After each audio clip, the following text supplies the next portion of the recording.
again this morning. The reason why I'm up here instead of Brother Jesse is Brother Jesse and Miss Ginger are in Raceland. Brother Jesse is officiating a family wedding, so he's present with us, as I'm sure Arthur's over him and Miss Ginger. He did tell me it was raining tonight, Dan. It is an outdoor wedding, so everyone had to rush to Walmart and buy umbrellas. Anyway, today we have a special guest. Her name is Miss Patrice with the it's called a Pregnancy Center and Clinic in Lafayette, better known as APCC. And I think y'all are going to really appreciate this presentation of Miss Patrice. She's very articulate, y'all. A lot better than me. Well, Children's Church? Oh, I'm sorry. Yes, we do have children. I'm sorry. It's okay, no. That's why my director said.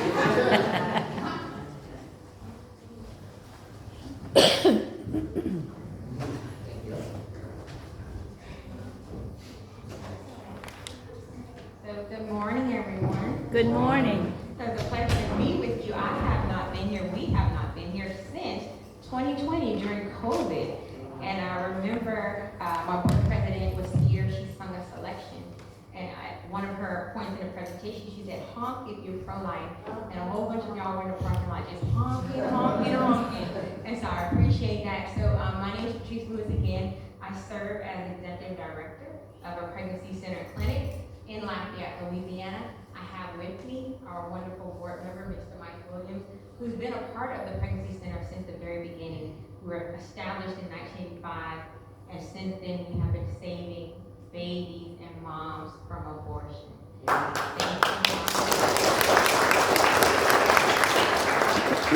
And not only are we about saving lives from abortion, we're about saving souls. And so we've been ministering the kingdom of God for all these years, and we're really thankful for the fruit that we have in heaven. And so we have a little short video to show you that they're going to pull up. And then after that, Mr. Mike is going to give you some more information about how you can get involved with our ministry, how you can help us save more babies from abortion and win more souls to the kingdom.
And lo and behold, little did I know that I stepped into a place of faith. One of the workers said, did you pray about it?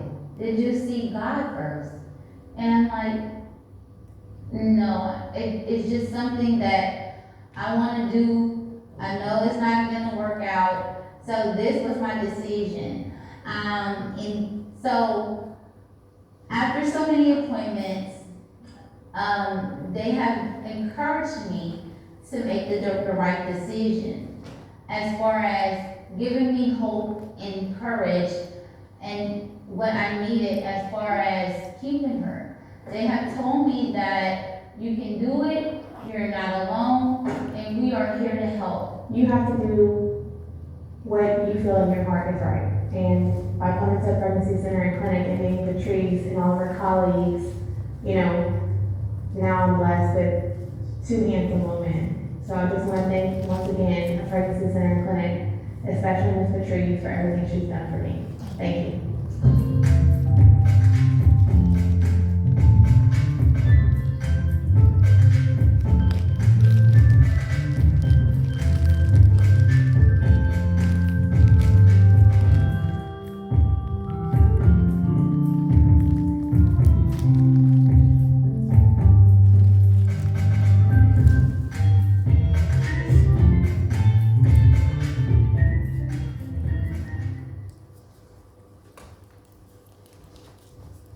Good morning, everyone.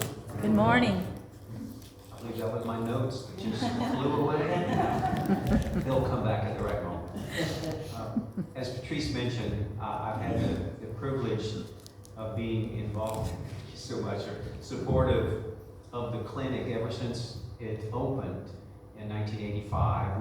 We were part of a church in Lafayette that was Brother Francis Martin was the pastor. He had the vision for the first crisis pregnancy center in Lafayette. It was called the Acadiana Crisis Pregnancy Center. It was just excited when it started, and babies were starting to be saved. You know, it's easy to talk about, stopping abortion, but we forget that abortion is murder. I mean, every one of us, God from the foundation, before the foundation of the earth, He purposed that we would be born.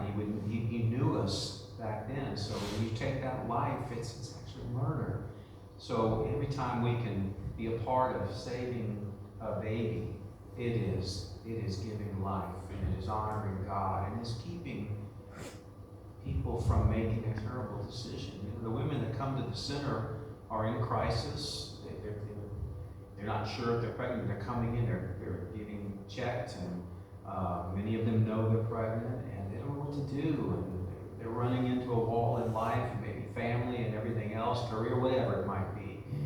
But it's so easy by what the world is telling them just to end this. They don't even call it life, just end this problem. And it's just so incredible that the ladies at the center are ministering and speaking life to these young ladies and encouraging them. This past year, 42 babies were born because of a changed decision at the center. 42. That's lives. Who knows what God's going to do in their life? But listen to this. Because they're ministering truth and the gospel and love, 73 women gave their hearts to Jesus.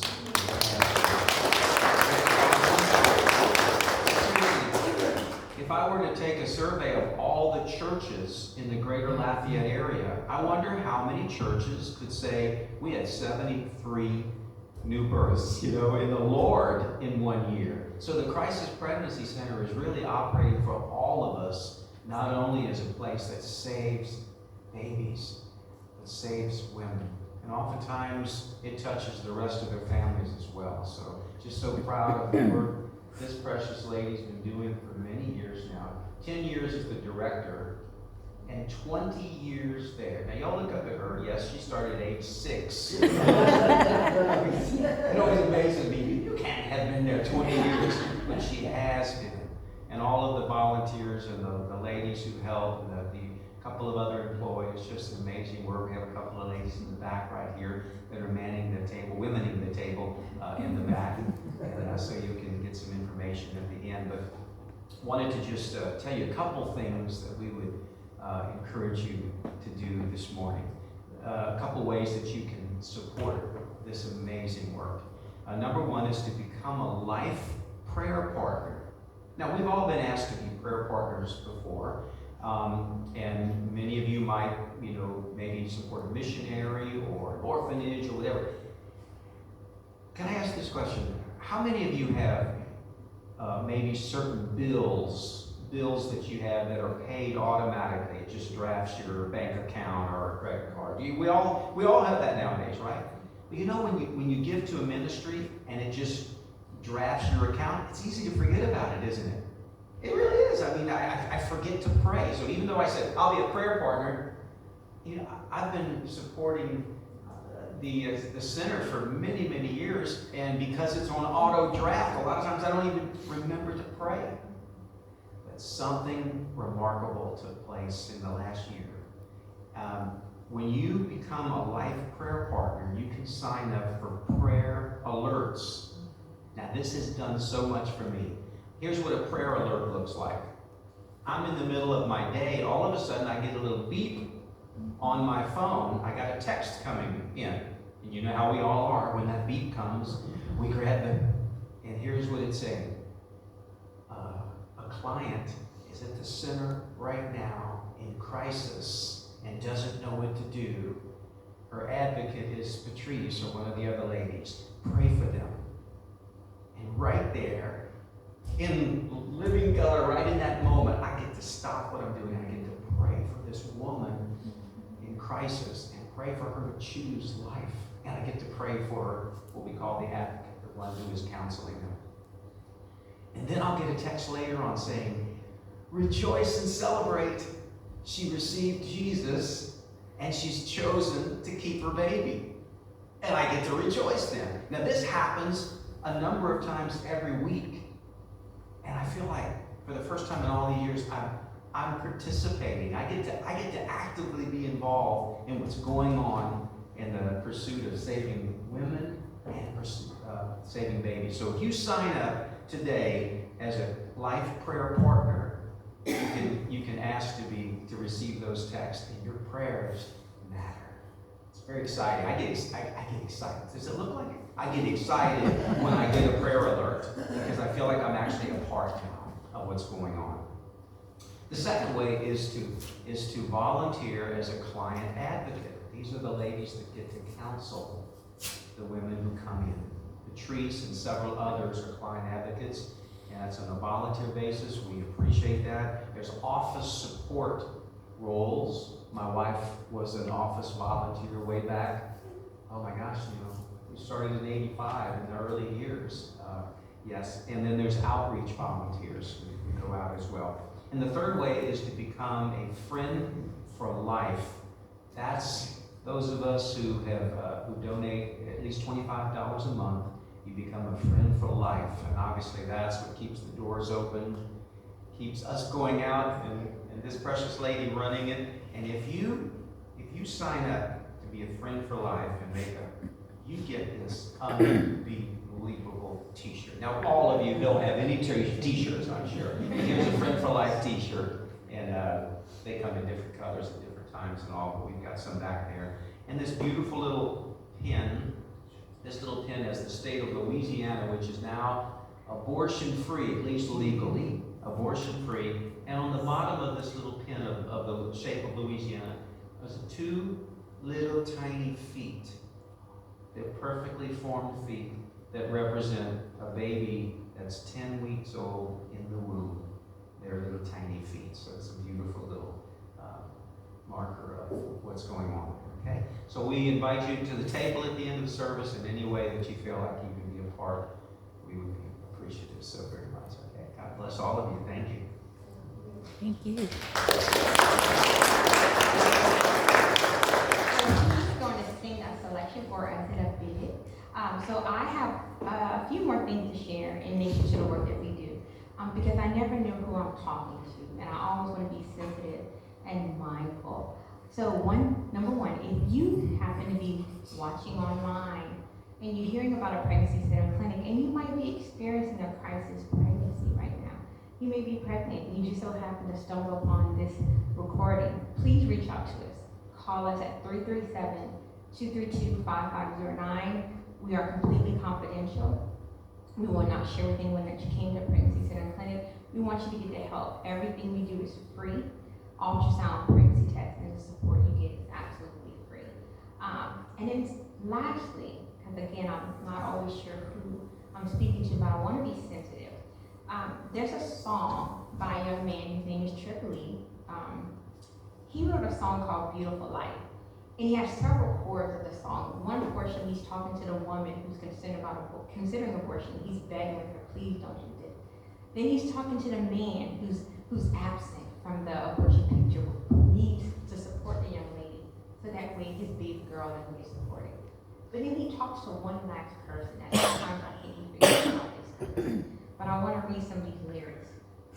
So he goes on to say, he said, dear friends, I know this probably hurts for those of you who wish you would have gave that baby birth. But it's too late now because your child isn't around. I know it hurts to your core. That guilt is weighing you down. But I've got good news and some healing for your hurts. Christ Jesus came. He descended to the earth. But he didn't come for good people or even the just. He came into the world for sinners just like us. So yes, he's really grieved when we take our baby's life because he made them. But He came to save us from our plight. He came as a shining light that he could save us from our night. Erase all our shame. He can make us right. Confess it and believe in the one who paid the cost.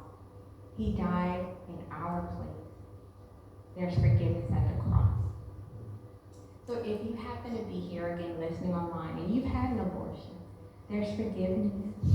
You don't have to live in shame. You don't have to live in guilt. Maybe you helped someone get an abortion. I remember speaking at a church years ago. It was 2013, and I shared a similar presentation to this. And a man came up afterwards, and in the presentation I said, if you had an abortion, if you helped someone get an abortion, God forgives you. He loves you. And he came up to me, and he said, for years I've been so guilty. I felt so guilty. He said, I drove someone to Baton Rouge to get an abortion. And he said, I've never felt like I could be forgiven. But that day he knew that he could be. So if you have walked through that, you know someone who has, and you're interested in walking through a process of healing, please have a reach at a pregnancy center clinic. Again, 337-232-5509. God loves you. He's for you, not against you. And he wants to restore you, okay? And so now, Mr. Williams is going to do a selection for us. He writes songs. He's written several songs for our pregnancy center clinic. So this one is, I'm not going to say an oldie. I mean, it was 1989. It's an oldie. And he's going to sing a selection, and then I will come back with a word of encouragement, a little sermon, and we will have a good rest of the morning.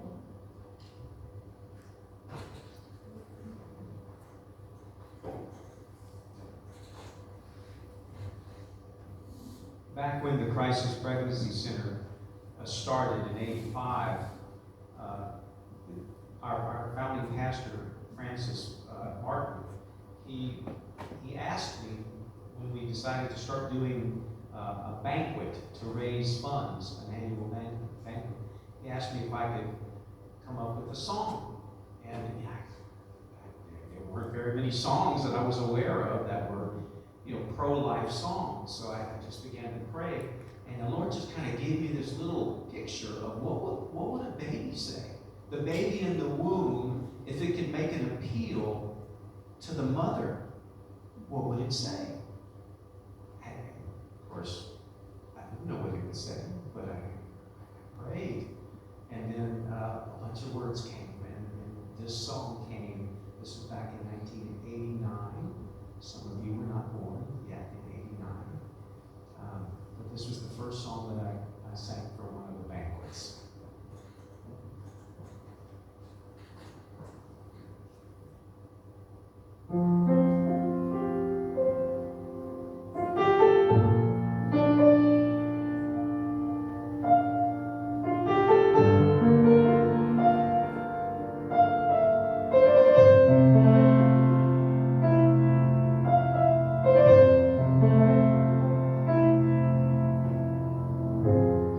Tell my mother I made no mistake, who will reach her with the truth before it is too late. Will someone take her by the hand and soothe her fears and doubts? Whisper gently to her heart this message my soul shouts. I am created His own image to fellowship with Him. I am created to carry His banner, to be a pleasure to Him. I am created to house His Spirit, a vessel that brings His love and His mercy to the world. Tell my mother of the hope and peace found in God's Word. All things work together for good to those who know and love the Lord. She needs God's Son to fill her heart and change her life anew.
before I do move forward and go into the message that I have, are there any questions that you have that you'd like to ask myself or maybe Mr. Mike? Any questions? You can ask us at the table, but anything you're thinking about that you want to ask us now before we move on? All right. Okay. And I want to thank our wonderful volunteers, Mrs. Jana Duncan, who's here with us today, Rick and Jana. And we have Miss Sheila Colley, who's also here with us, so you'll be talking with them in the back. They are wonderful volunteers. And so today I'm going to talk to you about seasons. In Ecclesiastes chapter 3, verse 1 through 8 says something really neat. It says, there's a time for everything and a season for every activity under the heaven. So there's a time to be born, and there's a time to die. There's a time to plant and a time to uproot. A time to kill and a time to heal. A time to tear down and a time to build. A time to weep and a time to laugh. A time to mourn and a time to dance. A time to scatter stones and a time to gather them. A time to embrace and a time to refrain from embracing. A time to search and a time to give up.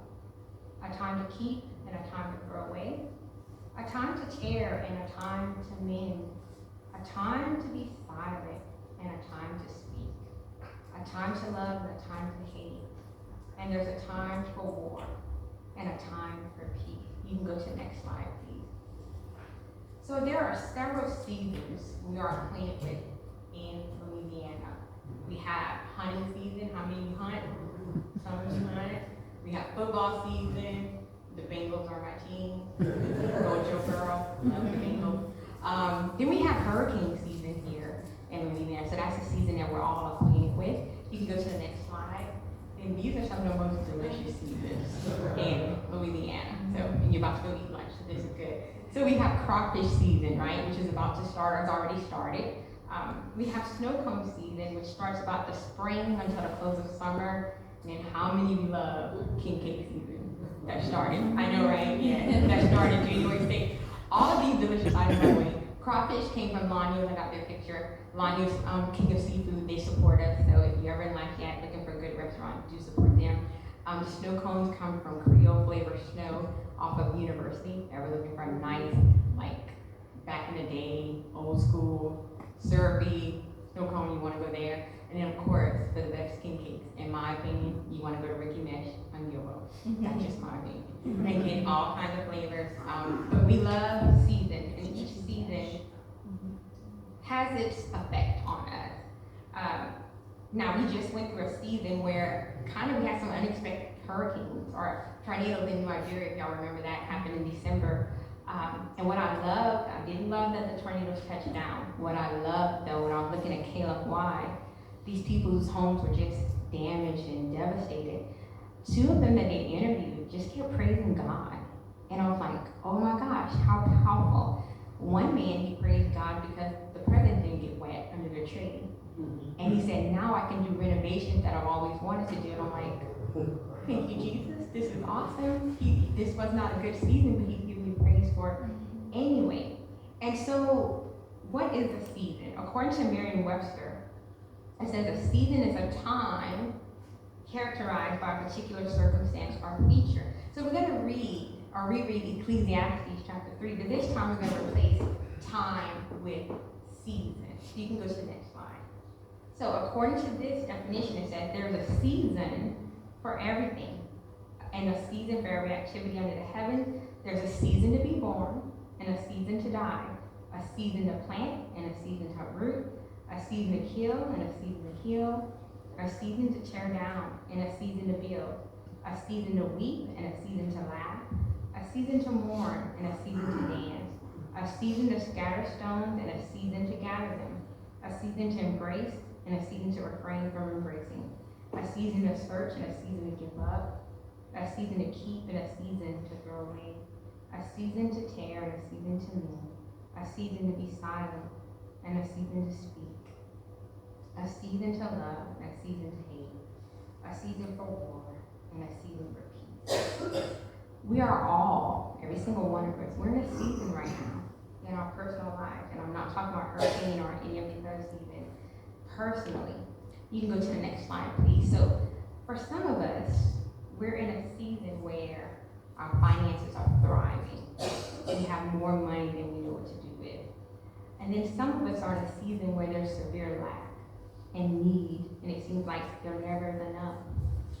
Some of us are in a season where we're in optimal health, but some of us may be in seasons where our bodies are racked with pain.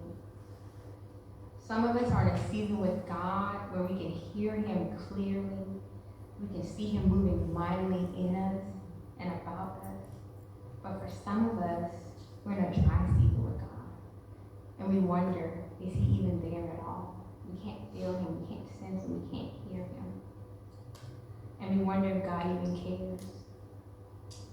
You can go to the next slide. In looking at Ecclesiastes and looking at the different seasons we mentioned, snow cone, crawfish, king cake, there's one factor about a season that sets a season apart from all other times in life. You can go to the next slide. And that is, no season lasts forever. No season lasts forever. And this is really good news, especially if you're in a tough season right now, a difficult season, whether it be your health, your marriage, your relationship, your finances. You're going to come out of this difficult season, and it's going to be better than the season that you're in now. That's the way God designed it. That's how God designed life. And each season, if we handle it properly, has its purpose. All right? So similarly, if you're going through a really good season right now, there may be some bumpy seasons on the road, but that's okay. Because Hebrews tells me, Hebrews 13:8 says that God is the same yesterday, today, forever. So no matter, though my seasons change, he doesn't. So I can hold on to his hand, I can hold on to his promises, and know that everything will be okay. So there's a book I've read it. It's called Wounded by Terry Wardle. And he kind of touches on seasons, but in regard to an apricot tree that he has. So I thought it was really interesting. He said he had one special tree. He said it was an apricot tree. He said in the spring, he said white blossoms and light green leaves grace limbs, just looking at it and infusing me with new anticipation. So in the spring, everything's coming back to life. You know, that's what we see. So we're in a winter season right now. We can all see dreariness, no leaves. But spring is coming. So in the spring, this apricot tree was just, you see life coming back. He said by summer, the leaves are deeper green and the yellow apricots bend the limbs under their weight. While previously unimpressed by the apricot, I now find it delicious, especially when picked at just the proper time. And then he's able to share the apricots. So he's able to pick them, share them. People would bring back pies and jams and different things. So summertime is a really good time for the apricot tree. Then he said the third phase for the tree was in early fall. He said the fruit is now gone, and as if celebrating a job well done, the leaves turn color. No longer green, the leaves are like canary yellow. He said, for my family, it reminds me of being back in Pennsylvania.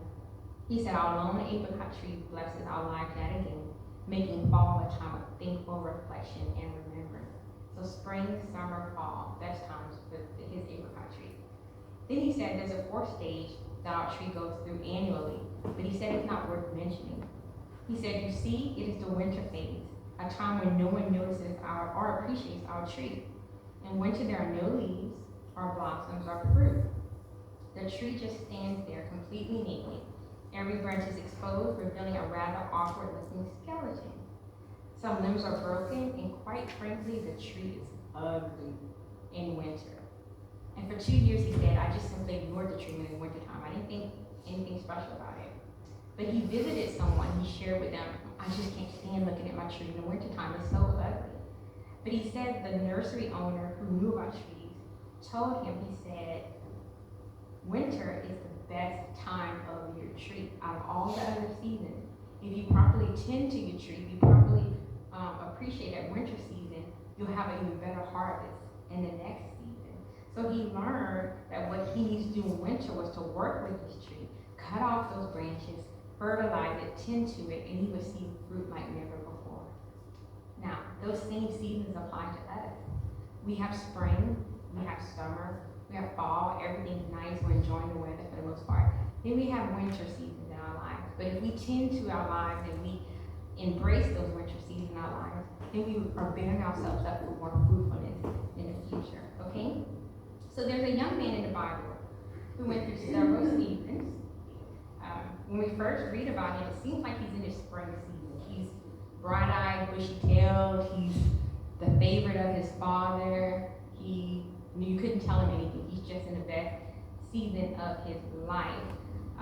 But then he goes into some really tough seasons. So you can go to the next slide. And yes, all seasons have purpose. You can go to the next slide. So I'm not going to read all these scriptures to you because Genesis 37 to 50 is a lot of scripture. But I'm going to summarize it. But I do encourage you to read it. If you've never read about the life of Joseph. Joseph's life is just full of seasons. But if you look toward the end, especially in chapter 50, you see the reason behind all those seasons. So when we look at Genesis 37, 2 through 11, Joseph is a young man, age 17. He's his dad's favorite. And the reason we know that is because his dad gave him this technicolor coat, which I don't think anyone would be caught wearing that today. Even if you were my favorite, I'm not putting on a technicolor coat, Dad. Thank you, but thank you.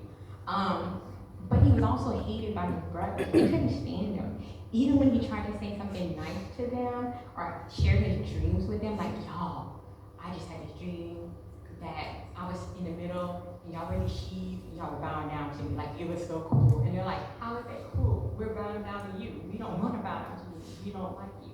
But that was him. He was just bright-eyed, bushy-tailed, didn't think anything of anything. So he was in a good fall season. But then he enters into a winter season in Genesis 37, 19 to 28. His brothers plot to kill him, and it says, in verse 19 it says, here comes that dreamer. They said to each other, come now, let's kill him and throw him into one of the cisterns and say that a ferocious animal devoured him, and then we'll see what comes of his dreams. So when his older brother Reuben heard about this, he tried to rescue him, saying, don't take his life, don't shed any blood. But unfortunately, that did not happen. And so they did not take his life, they did not shed any blood, but what they did do to Joseph was that they sold him into slavery. So talk about going from fall to winter, everything being normal, everything being great, and now I'm sold into slavery. Might never see my family again. I don't know what's gonna happen to me. Talk about a winter. Then he goes to a man's house named Potiphar. He serves at Potiphar's house, and the neat thing about this, y'all, is that Joseph, you can start to see him maturing. Because when he's in Potiphar's house, everything that he does prospers. It's really neat. And so in this winter season, Joseph can still see God with him. Joseph can still see God working on his behalf and favoring him.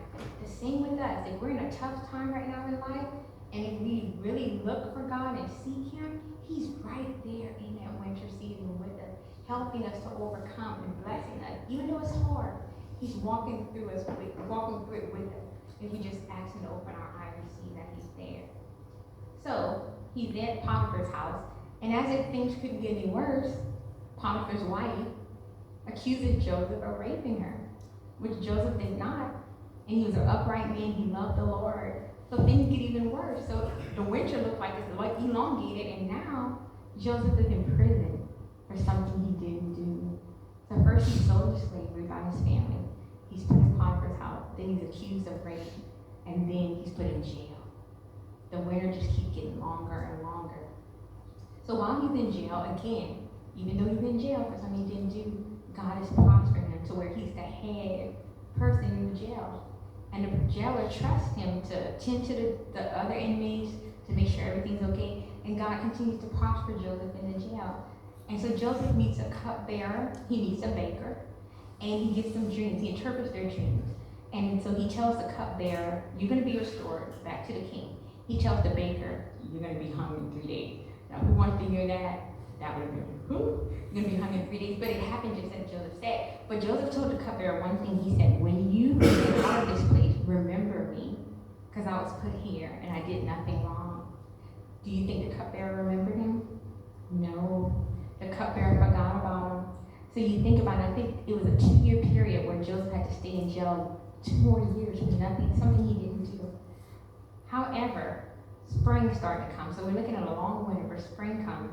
In Genesis 41, verse 41 through 45, it says that Pharaoh began to have dreams at that time in Egypt. And he needed someone to interpret them. He saw dreams of plenty, he saw dreams of famine. Lord, what does that mean? No one could interpret it. But the cupbearer remembered, I know a man who can interpret dreams. Joseph interpreted the dream, everything works out, and then Joseph said, you need to find a wise man who can steward us through this famine, because 7 years of plenty is coming. Right after that 7 years of famine, you need to store up as much as you can. So in Genesis 41, verse 41 to 45, it said, so Pharaoh said to Joseph, I hereby put you in charge of the whole land of Egypt. Then Pharaoh took his signet ring from his finger and put it on Joseph's finger. He dressed him in robes of fine linen and put a gold chain around his neck. And he had him ride in a chariot as his second in command. And people shouted before him, make way. Thus he put him in charge of the whole land of Egypt. Then Pharaoh said to Joseph, I am Pharaoh, but without your word, Joseph, no one will lift hand or foot in all Egypt. Pharaoh gave Joseph the name Zaphenath-Paneah, and gave him Asenath, daughter of Potiphar, priest of On, to be his wife. And Joseph went throughout the land. So we see that even though he went for a long winter season, spring came, summer came, and he was more, this is what I love about the season. I like to believe, those seasons of being sold to slavery, jail, being accused, Joseph grew during those seasons. So when we first see Joseph, he's a tattletale, telling on his brothers, very immature. But he goes from being an immature 17-year-old to being a 30-year-old who's advising the greatest man on the face of the planet at the time, which was Pharaoh. So as you see, all seasons had a purpose in Joseph's life to where he could do that. Not only that, Joseph not only became second in command to Pharaoh, he was able to save the lineage, the Israelite nation, as a result of the things that he went through. He was able to save his father's household, the whole family, and produce a great nation for the kingdom of God. And so when Joseph, if you read the story, he finally meets his brothers after all these years. They think they don't know what happened. They don't think he's dead. They just don't know. And they have to go to Egypt and buy food because the famine's reaching everywhere. Guess who they have to talk to buy the food? Joseph. And they don't even recognize him, which is really neat. But he recognizes them. And he toys with them a little. I mean, we're supposed to forgive, but we probably have a little fun with them too as well. But he kind of toys with them a little and kind of freaked them out a little. But in the end, Genesis 50:20 is my favorite scriptures of all time. In the end, when his father was dying, Isaac was dying, Joseph's brothers went to him and said, we treated you badly. We're so sorry. Please, we'll be your slaves. We'll be your servants. Please have mercy on us. Joseph said the most mature statement I've ever heard anyone say. He said in Genesis 50:20, he said, you intended to harm me, but God intended it to accomplish what is now being done, the saving of many lives. That doesn't sound like a little 17-year-old boy anymore. That sounds like a man. But he had to go through those seasons to get there, right? Matthew chapter 7, and next slide, sorry, you can go to the next slide. Yes. So Matthew chapter 7, verse 24 through 27, it says, therefore everyone who hears these words of mine and puts them into practice is like a wise man who built his house on a rock. The rain came down and the streams rose, and the winds blew and beat against that house. Yet it did not fall because it had its foundation on the rock. But everyone who hears these words of mine and does not put them into practice is like a foolish man who built his house on the sand. The rain came down, the streams rose, and the winds blew and beat against that house, and it fell with a great crash. You can go to the next slide. Okay, so any season, if your house is on the foundation of Jesus Christ, does the word say that the storms won't come? Did we just read that?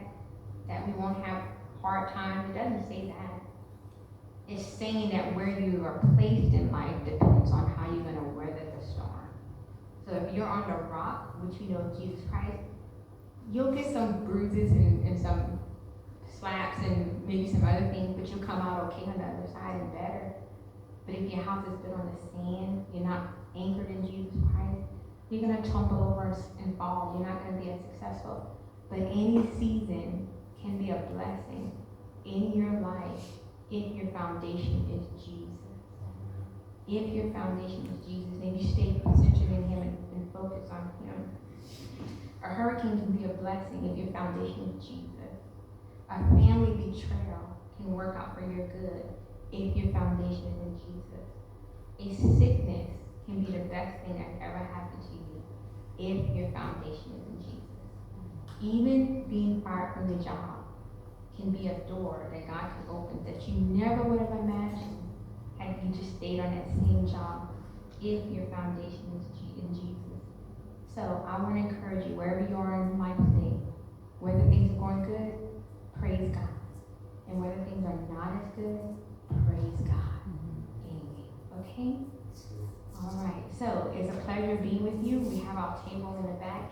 If you, and I think Deacon is coming back up, and he's going to give an invitation, but if you have any questions for us, any questions for me, please feel free to ask us. It's a pleasure being with you today, and everyone enjoy the rest of your day. Thank you.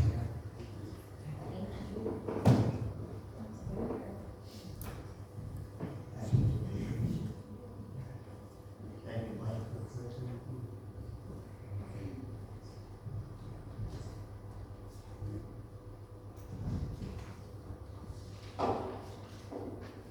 While we wait for the praise band, I'll go over a few announcements. First of all, next Sunday is the fifth Sunday of the month. We will not have Dead on the Ground, and we will not have an evening service. Also next Sunday, let's see what it has here. Yeah, use that time in the afternoon to go visit other family members, church members, and share the gospel with them, please. And there's a special love offering plate at the table. So before you leave, I'm going to make sure this thing lasts long enough so you can write your check. When you do write your check, make it out to Jenkins Memorial Baptist, and in the memo, just put APCC, so Miss Susan will know that that check belongs to the clinics. Okay.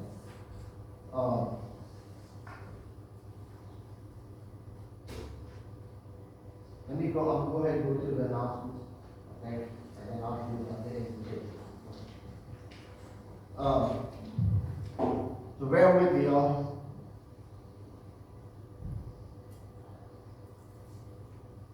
Okay, I think this next Sunday is going to be the last Sunday that will be collected for the